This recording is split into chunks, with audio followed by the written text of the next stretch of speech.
The liberation of Bakhmut begins, and this time it is serious because Ukrainians were able to do a massively successful counterattack, eliminating almost the entire brigade of Russians and completely destroying 2 companies. And even according to the leader of Wagner, Yevgeny Prigozhin, Russians are at a great risk of being right now surrounded. But more about all of this in just a couple of minutes. What's up, investors? It's the Russian dude. And let's go straight to the point and talk about some ridiculous Russian propaganda. So recently in Moscow 2 guys were detained because they were wearing inappropriate clothes. And in Russian government understanding, inappropriate clothes means the combination of yellow and blue, the colors of Ukrainian flag. And you guessed it right, they were penalized approximately $600 to $700 for discrediting the Russian army. But okay, right now let's talk about a little bit more serious news which are still infused with the Russian propaganda. And so Russians, they decided to cancel the visa requirements for the citizens of Georgia, and also they will allow the Russian airlines to fly to Georgia in the near future. In response to that, the president of Georgia, Salome Zurabashvili, she said that this is a provocation and she will need to think extremely carefully how to respond to this. And moreover, there were even some protests among the regular population of this country because they do not want to have anything common with Russia. And next, if you remember from my yesterday's video, the president of Belarus, Alexander Lukashenko, he was feeling extremely unwell during the victory parade in Moscow, and after it was over, he went immediately back home.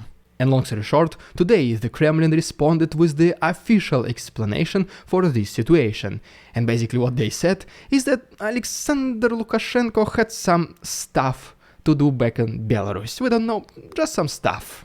But what do you think was the real reason? Please let us know in the comments your best guess. But if you're pretty positive that this was not just to do stuff, can you please like this video and subscribe to my channel to see how many of us think like this? You can also follow my second channel, The Russian Dude Clips, where I post under 1-minute summaries every single day. The link will be down below. But okay, now let's really briefly talk about the Western support to Ukraine, and then I'll give you a quick update from the south and the east of Ukraine and this massively successful counterattack of Ukrainians in Bakhmut and Russians risking being surrounded. And first of all, according to the president of Czech Republic, Petr Pavel, the country will pledge 2 air defense systems called CUBE to Ukraine. Then we have this very interesting picture, which allows us to assume that Americans also transferred modified armored fighting vehicles called Striker Dragon. And besides Ukrainians constantly just receiving the support from the West, they're also capable to purchase it. And for example, they made a request to buy 450 armored ambulances from Brazil called Guarani.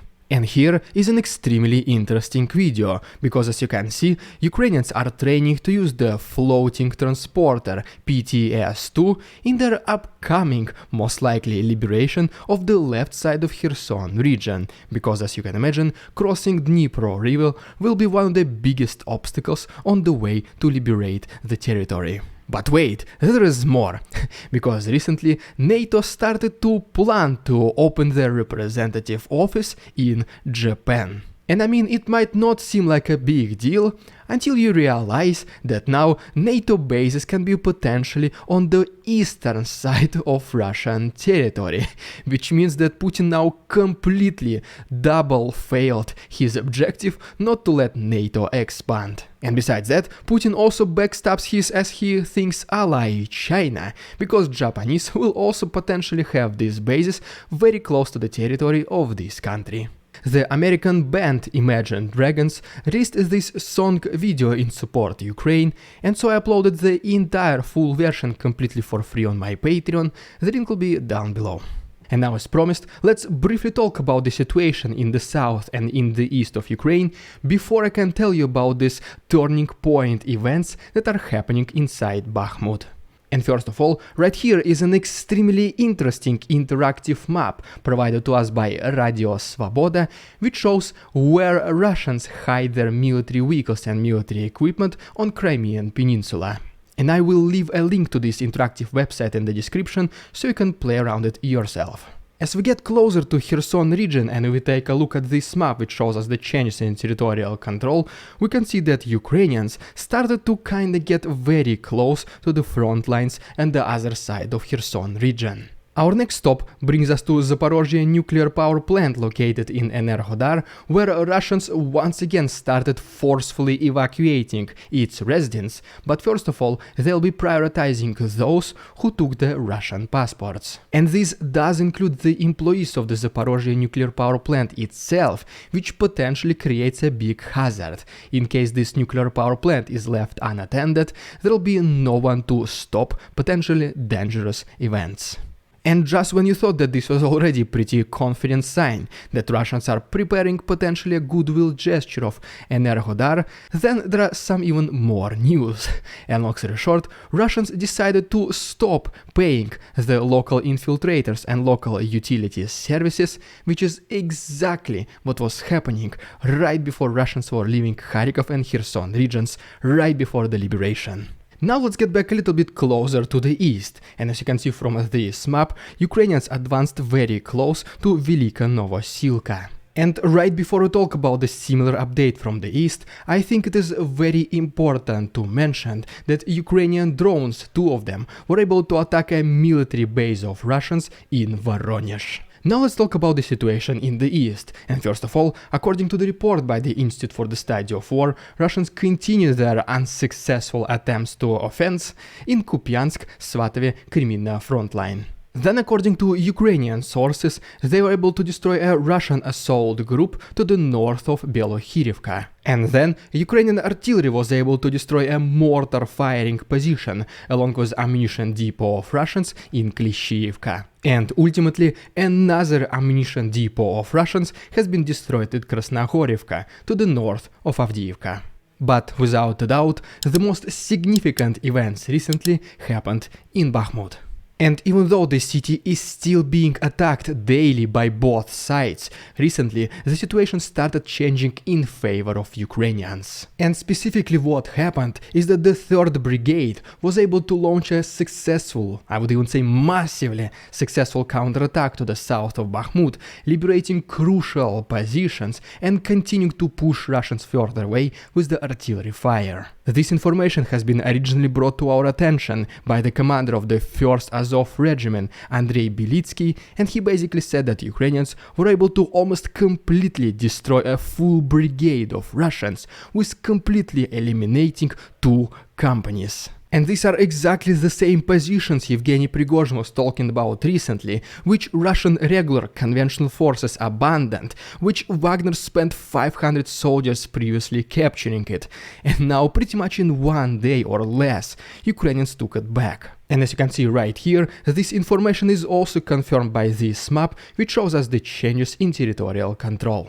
At the same time, the general of the Ukrainian army Alexander Syrsky, he also mentioned that Ukrainians are now able to perform even more successful counterattacks. And in separate areas, Ukrainians were able to push Russians further away on a distance of 3 kilometers wide and 2.6 kilometers deep. And among the major reasons of this success, according to General Syrsky, is that previously Ukrainians completely exhausted existing Russian forces in Bakhmut, especially including Wagner, and right now when Ukrainians started to push, pretty much the defenders of Bakhmut, the Russians, they were not able to resist anymore, and they just fled. But wait, there is even more than you think, because recently the Belarus Special Forces Terror, they were also helping Ukrainians to re-establish the control of this road of life leading out of Bakhmut. And they even released this video of this military operation, which is almost 4 minutes long. I uploaded the entire version to my Patreon, there is still 1 week of free access, and the link is down below.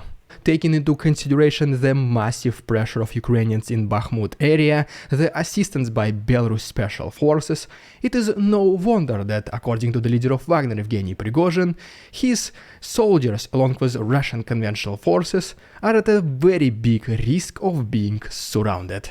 What he basically said is that Wagner is still not receiving ammunition, so right now they're concentrated at defending the front lines, but now it is the Russian conventional soldiers trying to protect the flanks. And because the Russian conventional soldiers, consisting mostly of fresh conscripts, are completely inexperienced in this type of combat, obviously the flanks are getting very unprotected as well. And because of this, in case Ukrainians start to push even further, they can easily breach these lines of defenses from the north and from the south, and then basically surround the remaining Russian forces in Bakhmut. And you know what? The timing, to be honest, is pretty accurate, because the Victory Day parade in Russia has passed, Putin was not able to deliver any good news to its people, so right now they can potentially surrender Bakhmut, because not too many people care anymore.